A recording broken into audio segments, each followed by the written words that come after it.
नमस्कार साथियों, आज की क्लास में 30 प्लस महत्वपूर्ण जीके जिस क्वेश्चन लेकर के आया हूं, जो कि हर एक कंपटीशन एग्जाम्स के लिए काफी इंपॉर्टेंट है। चाहे आप एसएससी की तैयारी कर रहे हो या एसएससी रेलवे की तैयारी कर रहे हो, सभी एग्जाम्स में लगभग ये क्वेश्चन पूछे जाते हैं। चलिए बिना देरी के हम लोग इस वीडियो को शुरू करते हैं। आज का पहला प्रश्न है, खानवा का युद्ध किस वर्ष में हुआ था?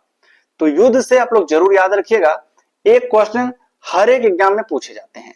तो इसका राइट आंसर होगा खानवा का युद्ध जो है 1527 में हुआ था। ऑप्शन नंबर बी जो है इसका बिल्कुल सही आंसर है।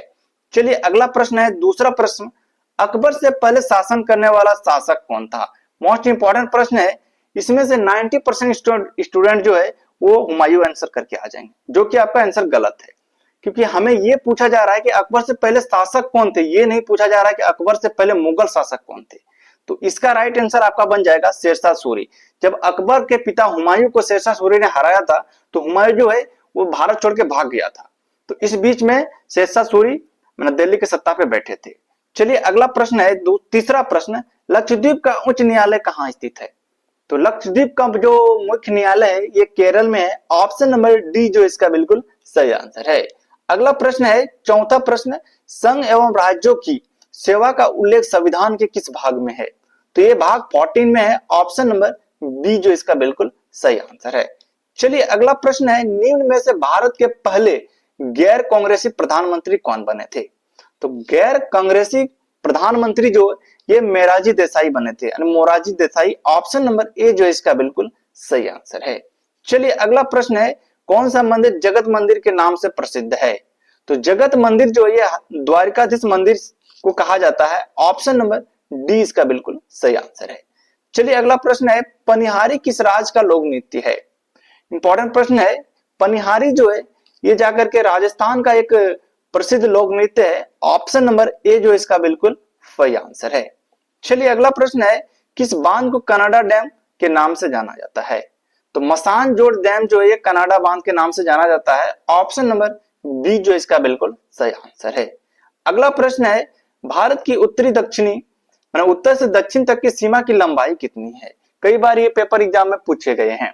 उत्तर से लेकर के दक्षिण की कुल डिस्टेंस जो है ये 3214 किलोमीटर है। ऑप्शन नंबर बी जो बिल्कुल इसका सही आंसर है। चलिए अगला प्रश्न है, भारत का सबसे गहरा भूमिबंध बंदरगाह किस राज्य में है? तो भूमिबंध बंदरगाह जो ये आंध्र प्रदेश में है। ऑप्शन नंबर डी जो इसका बिल्कुल सही आंसर है। चलिए अगला प्रश्न है, भारत के सबसे ऊंचा रेलवे स्टेशन किस राज्य में है? सबसे ऊंचा रेलवे स्टेशन पूछा जा रहा है, तो ये पश्चिम बंगाल में है, जरूर याद रखिएगा। ऑप्शन नंबर बी जो इसका बिल्कुल सही आंसर है। अगला प्रश्न है, प्रिंस ऑफ वेल्स म्यूजियम कहाँ स्थित है? तो प्रिंस ऑफ वेल्स म्यूजियम जो है ये मुंबई में है। ऑप्शन नंबर सी इसका बिल्कुल सही आंसर है। अगला प्रश्न है, लूर नृत्य केवल महिला करती है? लूर नृत्य केवल महिला करती है, किस राज्य का लोक नृत्य है? तो लूर नृत्य जो है ये हरियाणा का है। ऑप्शन नंबर बी जो इसका बिल्कुल सही आंसर है। चलिए अगला प्रश्न है, 14वां प्रश्न, आदिवासी पर्व भक्ता किस राज्य में मनाया जाता है? तो भक्ता पर्व जो है ये झारखंड में मनाए जाते हैं। ऑप्शन नंबर डी जो इसका बिल्कुल सही आंसर है। अगला प्रश्न 15वां प्रश्न है, सातवाहन वंश के संस्थापक कौन थे? तो सातवाहन वंश के संस्थापक जो थे वो जाकर के सिमुक थे। ऑप्शन नंबर बी जो इसका बिल्कुल सही आंसर है, सिमुक। चलिए अगला प्रश्न है, भारत की पहली मानसिक स्वास्थ्य राजदूत किसे नियुक्त की गई है? मोस्ट इंपॉर्टेंट प्रश्न है। भारत की पहली मानसिक स्वास्थ्य राजदूत ये नियुक्त की गई है दीपिका पादुकोण को। ऑप्शन नंबर डी जो इसका बिल्कुल सही आंसर है। चलिए अगला प्रश्न है, निम्नलिखित में से कौन सा राज्य मानक समय रेखा पर स्थित नहीं है? पर ए जो इसका बिल्कुल सही आंसर है। चलिए अगला प्रश्न है, द्रोणाचार्य पुरस्कार के प्रथम प्राप्तकर्ता कौन है? तो सबसे पहले द्रोणाचार्य पुरस्कार जो है ये जाकर के दिया गया था बलदेव चंद्र भास्कर जी को। ऑप्शन नंबर बी जो इसका बिल्कुल सही आंसर है। चलिए अगला प्रश्न है, भारत के प्रथम दलित महिला मुख्यमंत्री कौन है? तो भारत के प्रथम दलित महिला मुख्यमंत्री जो है ये मायावती है। ऑप्शन नंबर सी जो इसका बिल्कुल सही आंसर है। अगला प्रश्न विश्व प्रश्न है, स्वप्न सुंदरी किस नृत्य से संबंधित है? तो स्वप्न सुंदरी जो है ये कुचिपुड़ी नृत्य से संबंधित है। ऑप्शन नंबर डी बिल्कुल सही आंसर है। और ये कुचिपुड़ी नृत्य जो है ये आंध्र प्रदेश का है, इतना जरूर याद रखिएगा। चलिए अगला प्रश्न है, भारत में राष्ट्रीय आय का पहला आकलन किसने किया था? तो भारत में राष्ट्रीय आय का पहला आकलन जो है ये दादा भाई निरोजी ने किया था।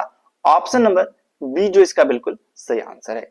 अगला प्रश्न है, संविधान का कौन सा अनुच्छेद राष्ट्रपति को क्षमा करने के अधिकार देता है? यानी राष्ट्रपति चाहे कोई भी कितना भी क्राइम क्यों ना किया हो, अगर राष्ट्रपति चाहे तो उसका क्षमादान कर सकता है। तो किस आर्टिकल या किस अनुच्छेद के तहत कर सकता है? तो आर्टिकल 72 के तहत कर सकता है। ऑप्शन नंबर ए जो इसका बिल्कुल सही आंसर है।